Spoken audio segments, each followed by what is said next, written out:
we have to talk about CrowdStrike. But instead of looking to the past, we'll talk about where we go from here. Ryan Morris, channel expert and my co-host on Killing It, joins me today.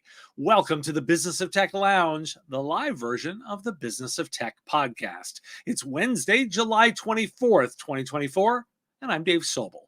We'll be taking questions and comments throughout the show to make sure to put them in chat. In particular, with a topic like this, I would love to hear from you. I think we've got a lot of thoughts on where we might go, and it'll be a lively discussion. There is a dedicated question section in the show with listener-submitted questions, but we will take those comments and questions at any point during the show. I want to thank Sales Builder, our Patreon sponsor, whose support makes this show possible. Focus on your IT sales workflow with the power of automation and visit them at salesbuilder.com. That's BUILDR.com. And a reminder, I am watching that chat.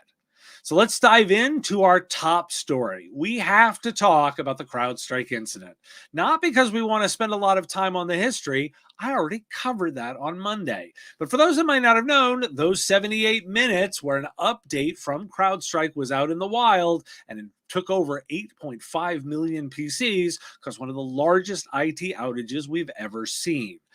Recovery is still ongoing as Delta Airlines, among others, is still working on cleaning that all up. But I don't want to dive into what happened. If you missed it, as on Monday's show, I did a deep dive on what happened with the particular incident. But instead, I want to talk about Jen Easterly's comments on LinkedIn. Now, Easterly is the head of CISA and gave a lot of thought in her ode to an outage of exactly where we might go as an industry and what started this. Her basic premise: we have a software quality problem, not a hacking one. Let's pull from her comments that I covered on Monday's episode. My alter ego, Bob Lord, we don't have a cybersecurity problem, we have a software quality problem. Now, before you start throwing flaming poo at me, yes, I further recognize the irony of a cybersecurity vendor creating a defective update that temporarily crippled the operations of the world's biggest software company. And to be clear, this was not a Microsoft issue. As I said at the top, we don't know yet fully what happened or why, but one thing I do know is that any company that builds any kind of software should design, test, and deliver it with a priority on dramatically driving down the number of flaws. Flaws which can be intentionally exploited by bad actors, or flaws that can unintentionally take down critical services across the globe. The other thing I know is that anyone who consumes tech, yep, that's basically all of us, should demand that those technology and software manufacturers do exactly that. So, to have a conversation about this, I want to bring on my co-host from Killing It, Ryan Morris. Ryan, thanks for joining me today. Killing it. I just kind of had to do a little bit of that because it feels when I see you on a digital screen like this that that's built into my DNA now. So I'm very glad to be here, sir. Thank you very much for having me. Well, I appreciate you joining me because in particular, I thought your expertise around thinking about channel and channel delivery would be super helpful for this conversation.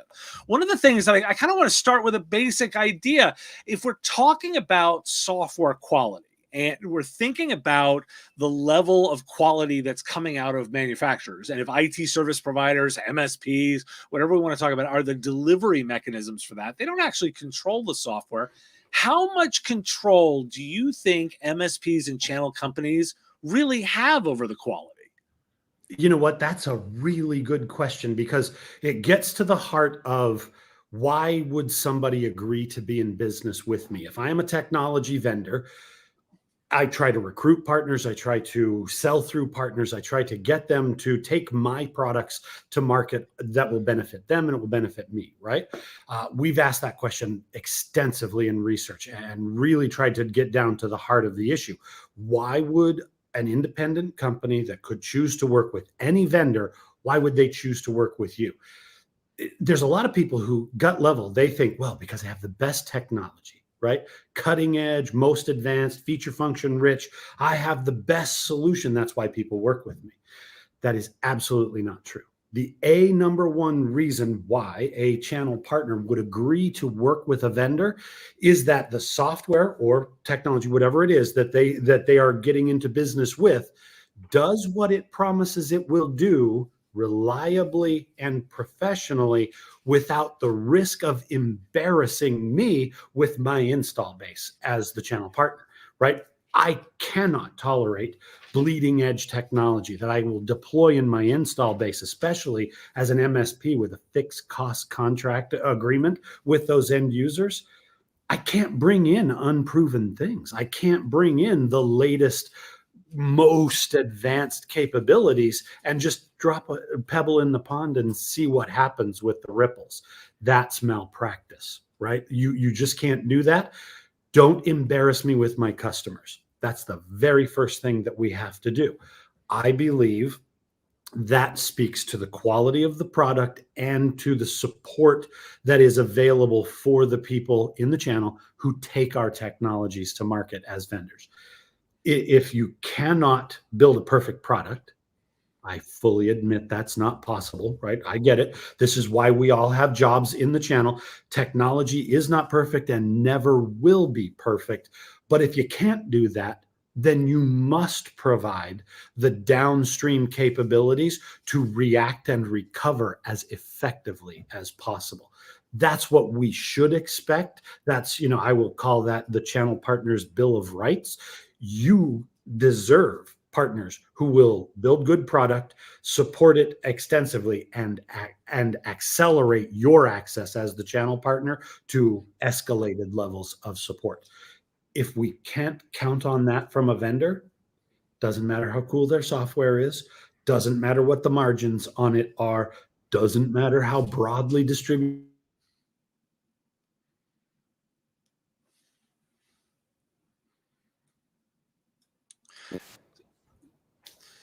So interestingly, if I think about what's going on then from a CrowdStrike perspective, right? So I don't think CrowdStrike necessarily did anything wrong after the mistake, right? Like after the point where they hit, where they realized they made a mistake. I think where the problem was is the earlier part, right? It is, we don't know, and I want to be super clear that I'm speculating, but I can feel reasonably comfortable in speculating that, well, something broke in the quality assurance testing process, right? Like, because I can know that at some level it didn't go the way that they were expecting it to. And by the way, if we dig into some of the way that very large companies do this, they often deploy in a small geography or a small number of clients, not everybody, right?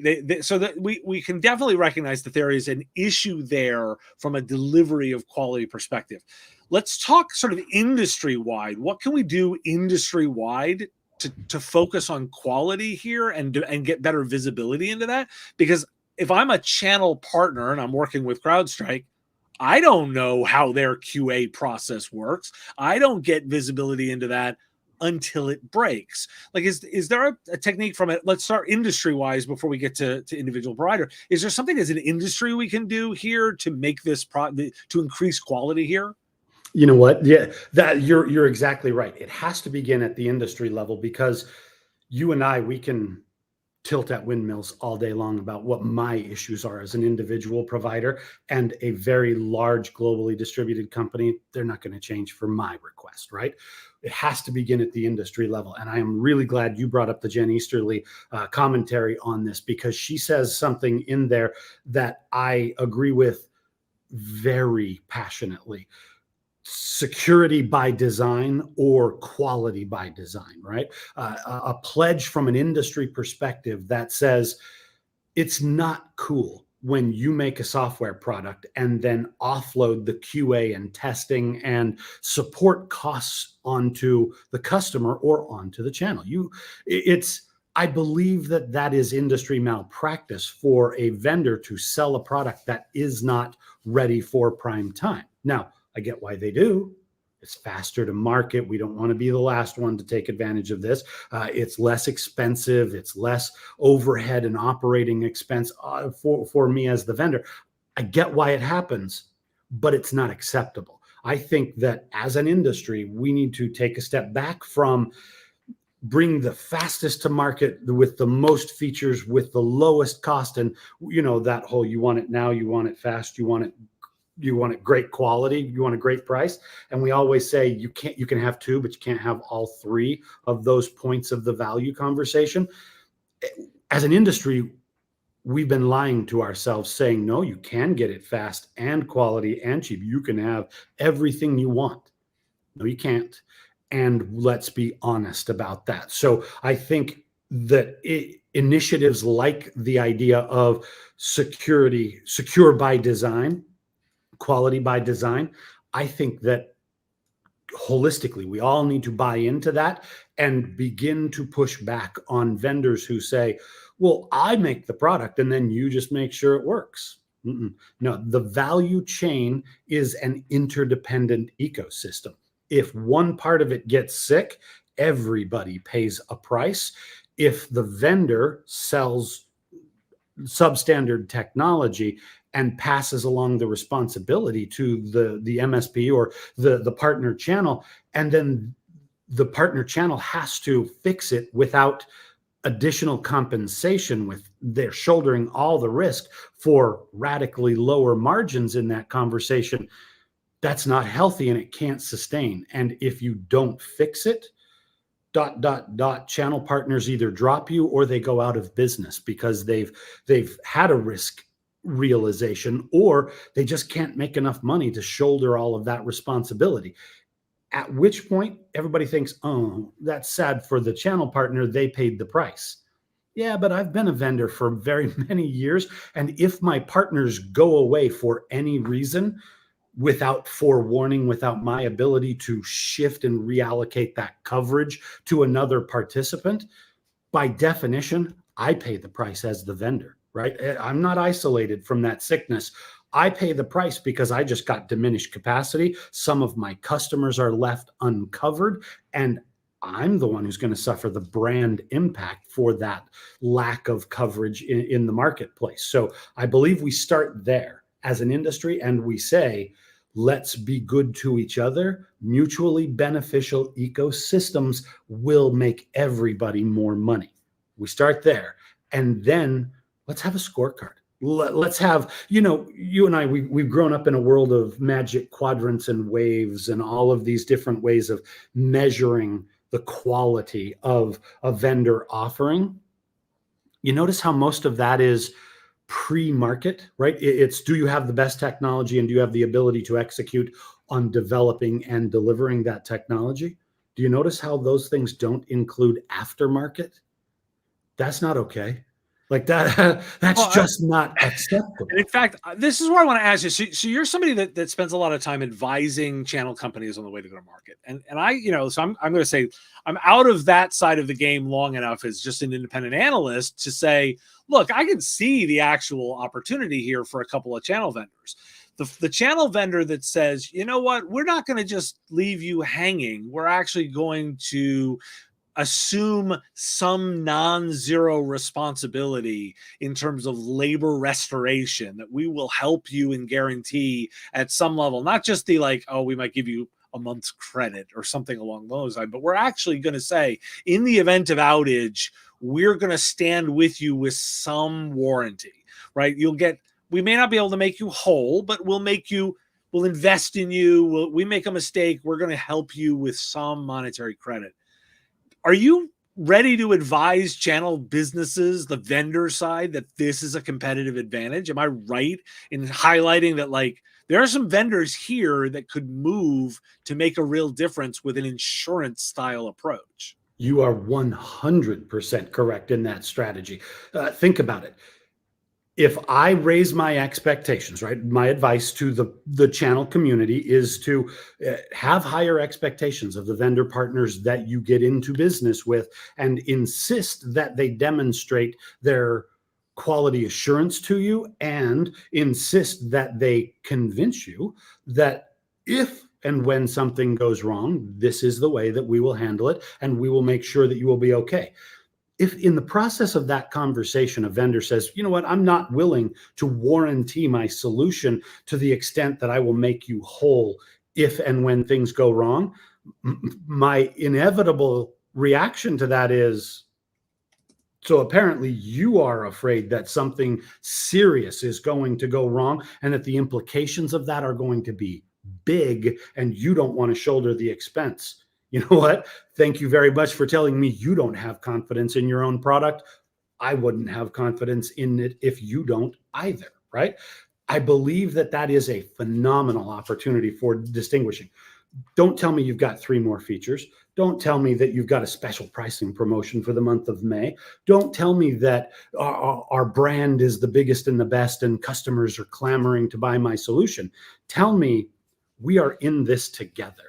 And what that means is not only will I give you good technology, I will enable you to sell it and support it effectively yourself. I will advise you on how to build a stable, lucrative, and growing business around the platform of my technology. And I am a grown-up. I acknowledge that things might go wrong. And if they do, here is precisely how I will make you okay in that process. If I'm gonna vendor A says that and vendor B says, no, no, no, I won't warranty this stuff, the decision on which vendor to go with just got really easy. Well, I'm going to laugh and go, there's now a video of us talking about this that can be shared with vendors of our approach. The other thing I'm going to highlight that is the CISA has put the list of companies that have signed their Secure by Design pledge online. Like that's available. We'll put the URL in the description for those watching the recording and throw it up here on screen in a banner for those that are watching. And what we'll actually say is you can now look and find the vendors that have signed it. Like from a channel perspective, kudos to them. Huntress has already signed. Enable has signed. Disclosure: I'm a shareholder. I always feel important to be transparent with that.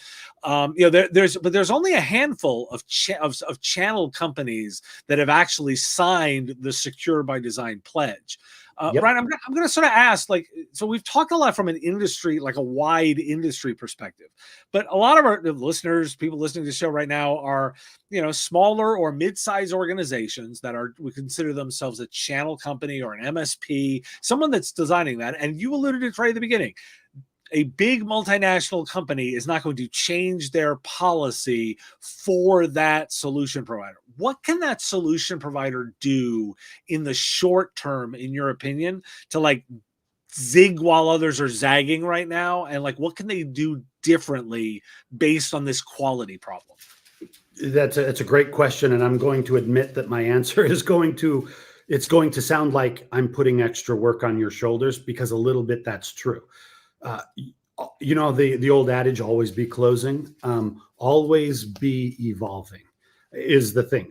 As an industry, we are infatuated with the concept of standardization and stability, packaged offerings with best practice designed in with continuity over time. I get it, right? I understand why that is true.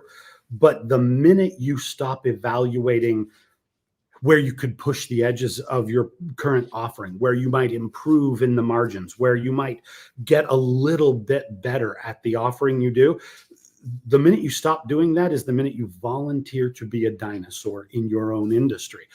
You can't sell the same thing you sold 5 years ago unless you can validate that it is still best practice. Right.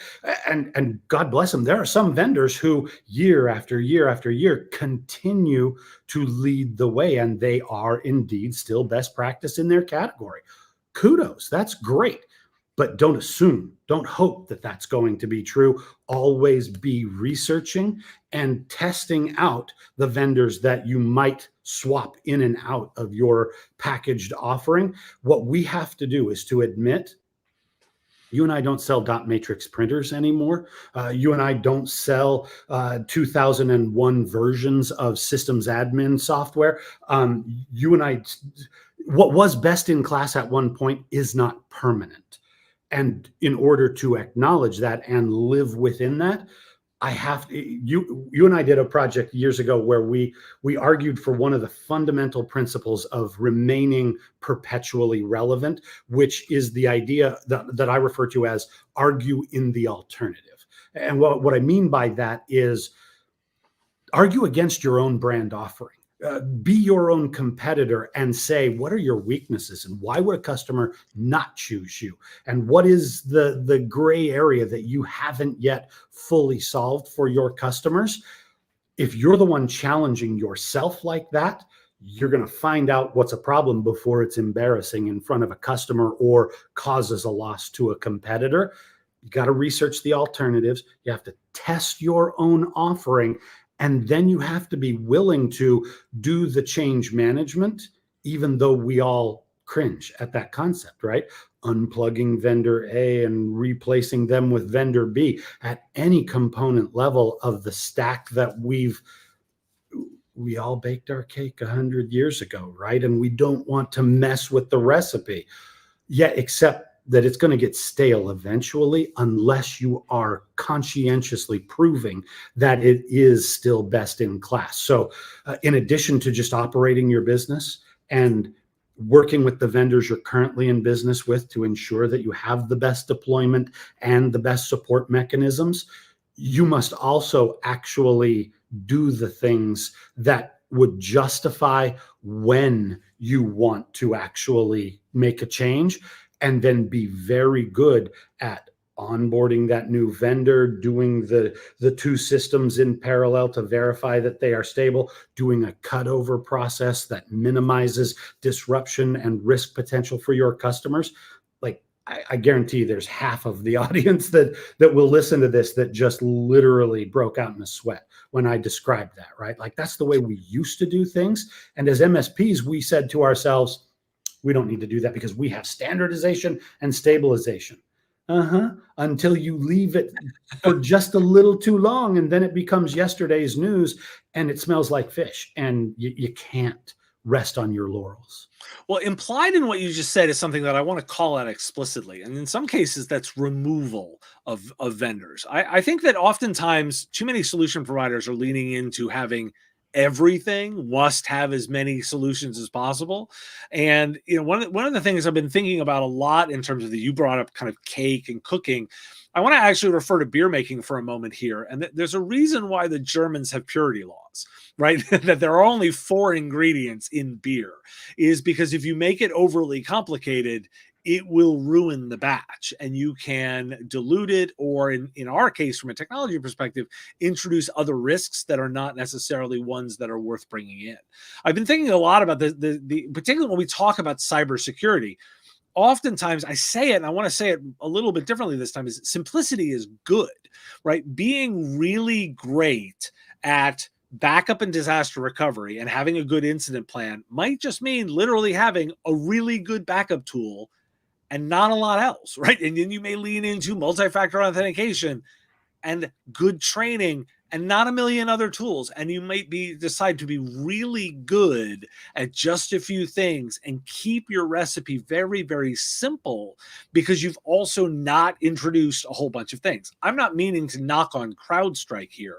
I'm just observing that it was one more thing in the mix that could then break at a kernel level. And that's what happened. Now, it could happen to any vendor, but the way to reduce the possibility is reduce the number of vendors in the mix. That's just literally one way of making this better, is by removing that. And I think it's important to think about that. I'm going to call out that we are going to continue taking conversation and discussion here. Ryan, the one sort of to roll up a little bit and end on this topic before we get into some general questions from the audience is, from a if you, now that we have a moment to kind of step back and look at this, I have come to the conclusion, I think the quality conversation is the top one. Is there something here, or do you disagree with that? Or is there something else that we should be focusing on as the learning coming out of this? I don't want to spend we're not blaming people because I think the response was very good. It's how can we get better to make sure these things happen less? You know what? I will agree with the analysis that Jen Easterly had. It's naive and childish to assume that everything is perfect and nothing will ever break. We all wish that were true. And some of us insist on that. Oh, if you can't guarantee absolute 100% quality, don't be a child, right? Like that's literally not possible. Things will break. And when they do, what matters most is the quality of your response and your reaction. And these guys, Yes, they had an outage and not a cyber hack. It was just a good old fashioned IT outage, right? It happened, but they responded professionally. They've responded aggressively. They are doing very good things, and we can probably learn some lessons from the way that they are managing this stuff. I think that you are right, and I'll roll it up like a half step further. Quality is the issue. Secure by design. Security is a function of quality. The fact that your stuff is not vulnerable is equally your responsibility as a software vendor as when I click on that button, does it do what the code intended it to do, right? Software quality must also include not just performance, but reliability, stability, security, manageability. Each of these factors is a component of a scorecard that I would use as an MSP to evaluate all of the offers that are out there and insist that vendors step up and own their thing. You've heard me say it before, right? I think a vendor who ships a product that is inherently not stable or inherently not secure, right? Equal quality importance there. That's malpractice on their part, right? That's akin to, I sold you a car that had a phenomenal engine and great handling and really comfortable bucket seats. But you know what? It didn't have brakes because you know what? The safety part of it, that's my responsibility. You can manage that yourself with an aftermarket bolt on. No, that's not okay. We can't allow our industry to operate at a level that accepts that vendors ship cars without brake systems and then it's okay because we'll step in and make it secure. No. What we have to do is to insist on quality and vote with your feet, right? Like vote with your, get up and leave. If the vendor won't give you Right. something that you can be confident in, that you can really bet your brand reputation and your revenue stream on, find another vendor who could. And you know what? The worst time to try and figure that out is right after the shit hit the fan. Like you don't, Right. that's not the right time to research. The right time to research, you know, they always say the right time to plant a tree was 20 years ago. The second best time to plant a tree is right now. Start researching, have alternatives, know what you would do if vendor A, B, or C went kaput temporarily or permanently, right? Things happen. If that happens, what will you do? That risk management and scenario planning, that's a component that McKinsey will charge you $5 million to go through that exercise as a consulting project. Even as SMBs, we must admit that part of the professional discipline is anticipating what could go wrong, planning for how we will respond, and scripting the process from A to B. That's what we mean by being professional. We've given everybody the homework from there. Ryan, I'm going to ask you to stick around for questions. We're going to continue to take questions and comments in the chat if you're watching live. Remember, if you bring your question live, you'll get a live response. We really do enjoy taking the questions. And of course, if you're watching the recording or you have it after time, you can always submit them ahead of time. I've got our first question, Ryan. I think you're going to like this one. It comes from Mr. Incredible on YouTube. Let's hear the question. What are your thoughts on how AI will impact IT careers like sysadmin, network admin, help desk, etc.? Or can you have a guest on that would share their thoughts? Ryan, I knew I'd have a guest on who probably had some thoughts on this one. Do you want to take Mr. Incredible's question first?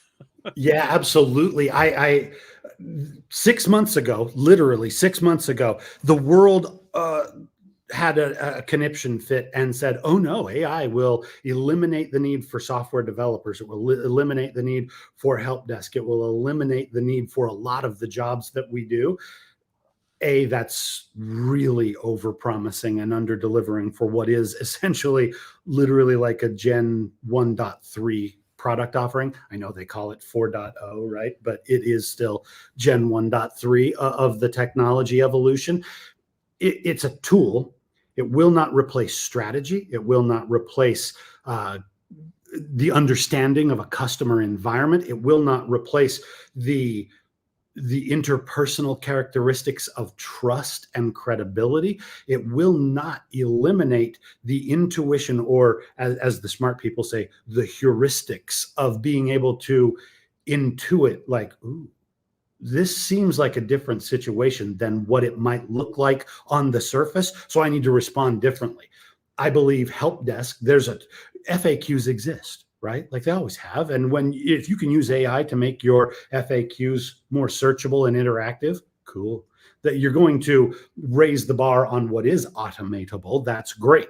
But you will never eliminate the crisis response responsibility. You will never eliminate the I think what is the right answer, but I'm just not sure. Can you reassure me? Right? You can't eliminate those aspects of the jobs that we do. AI is a tool, and it will make good humans that are good at their jobs even better and more productive at their jobs. I do not believe in the foreseeable future that it will eliminate any of these jobs. It will make a software developer faster, more productive. It'll eliminate some quality issues in the code that they deliver. Cool. We all benefit from that. But it will not eliminate the job of the software developer, because it's not just about I need to write good code. You know, that whole requirements discovery part of the software development process, The where I hard have bit. to ask them, I know, where I have to ask the customer, no, really, like, what is it you actually want this thing to do? AI will never be able to do that in the foreseeable future, because it does not understand who we're talking to and how to intuit tone of voice and to interpret all of those non-language symbols and the unspoken parts of reactions and body language. That is your job. That's my job, right? Like, we will be better at our jobs when when AI enhances us, but it's not going to take our jobs. Yeah, and I'm falling into a similar camp on this. And what's interesting is I've been having a lot of conversations with AI people that are deploying products, and I find that the closer they are to the model developers, meaning the people at OpenAI, for example, or Anthropic, are the ones that are talking about completely replacing humans. But when I get to people that are actually building products on top of the models, the ones that are actually implementing models in businesses, they're having conversations that look much more like, we are augmenting humans, we are making them better, we are not replacing them. And I think that's important, because, by the way, let's observe, we're all people that believe in that sort of delivery of advice through a channel.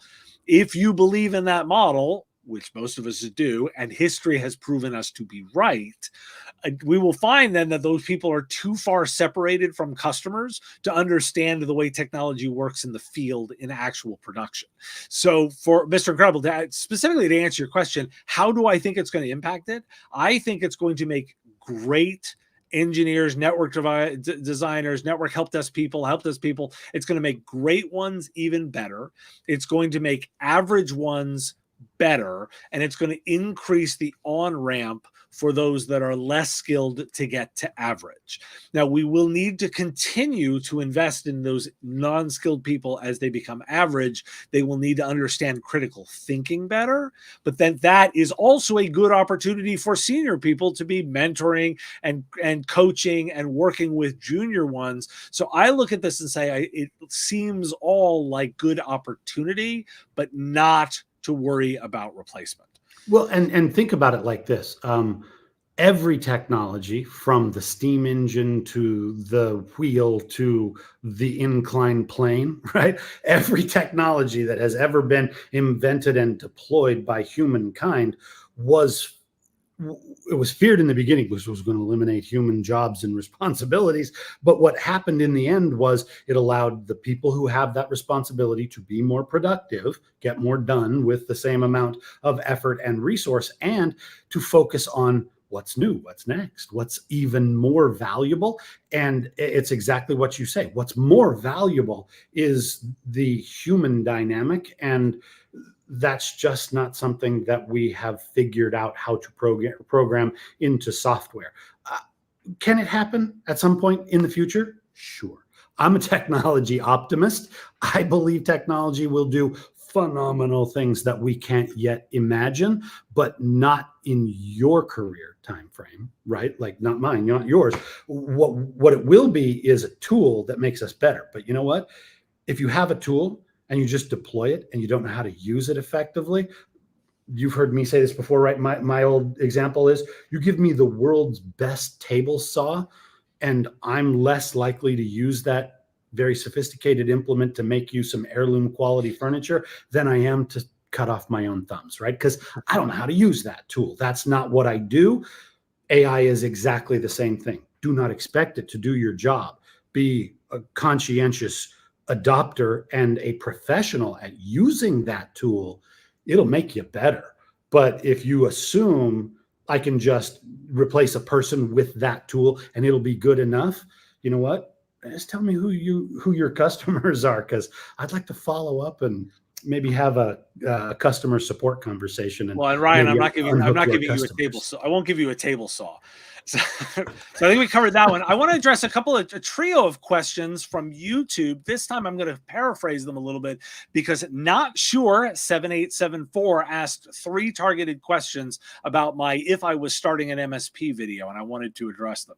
First, Not Sure wanted to know about my use of Intune, and then my statement of remote control tools based on Intune. I want to take a moment and clarify my thinking.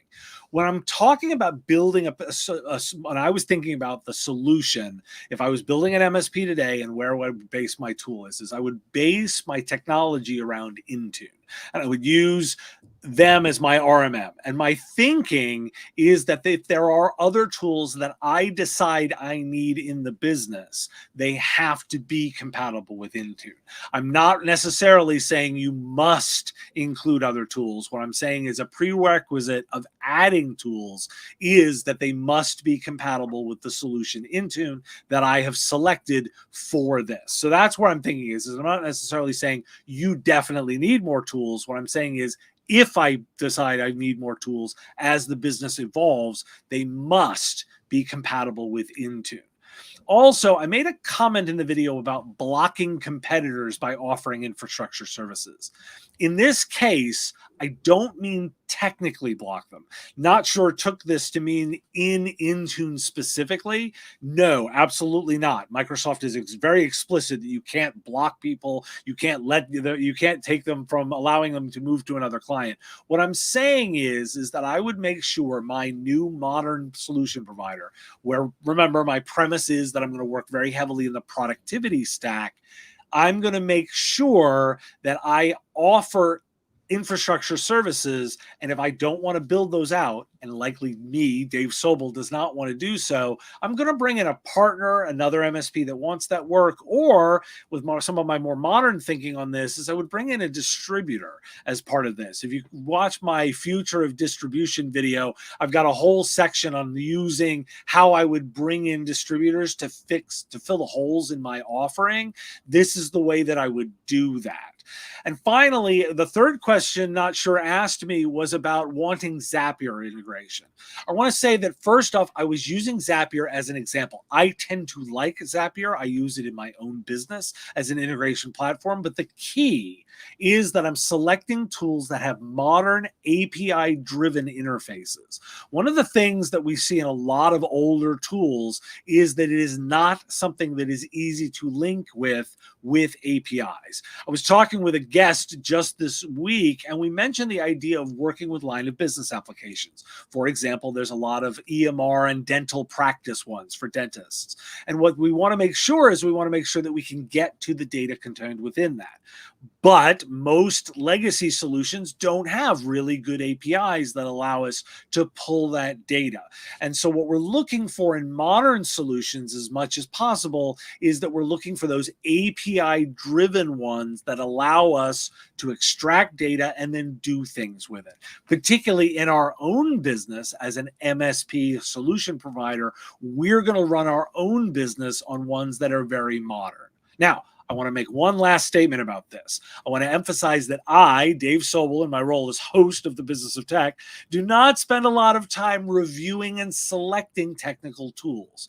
My job is not to understand every intricacy of every RMM in the market. It is instead to understand what those companies are doing to take advantage of market opportunities. Where are they moving? Where are they investing? Where do they believe their next growth opportunity is? And advise on their business strategies. There's lots of other great people out there in the MSP space that will help you with tool selection. When I talk about tools, I'm doing so in a general sense in order to give you a sense of why I might pick a particular category of tools, and then I will use one as an example. Not sure. I hope that I'm going to post this in the YouTube video. I hope this helps you with your answers, and we will continue to take questions online as much as possible. Ryan, this has been great fun. I appreciate you joining me for the Q&A discussions as well. Look forward to having you on for future conversations. Absolutely. Thank you very much for having me, sir.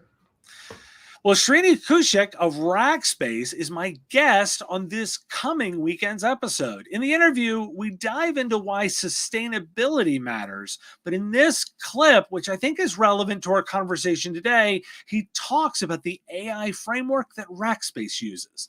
Here's a preview of that interview. The 3 S's that we talk about, symbiotic, secure, and sustainable, is what we call responsible AI, right? And for us as Rackspace, we felt like, what we're known for in the market is we manage and run production workloads. We've done that for 25 plus years, right? We know how these systems run in production. And we're trying to bring that expertise to customers to say, let us implement those AI solutions that are responsible in these and meet these 3 criteria that I just talked about. That's kind of what we do. Now, it's a cool, fascinating conversation about how Rackspace is using AI, but also how they're leaning into sustainability and what they're doing in terms of that benefits. And you can understand that as a data center provider, they think a lot about energy usage.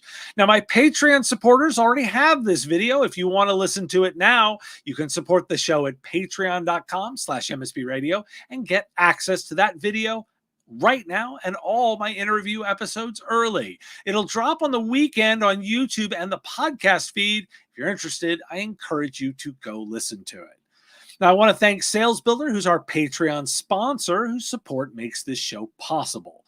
Focus on your IT sales workflow with the power of automation and visit them at salesbuilder.com. That's BUILDR.com. And vendors, you too can get your name mentioned on the live show. It's a simple monthly subscription. Visit patreon.com/MSP Radio to learn more. And if you're listening this, you can support the show most easily by just liking, sharing, and following on your favorite platforms. That is the #1 thing that makes a difference in the production and value of this show. Make sure you tell a colleague. If you want to support directly and get access to those videos early, you can support with our Give What You Want model. You set what you think the content is worth. And you can visit patreon.com/MSP Radio to sign up. If you have a question and you're listening to the recording, send it in at question@mspradio.com. Really appreciate you joining me for the Business of Tech Lounge, and I will see you next time.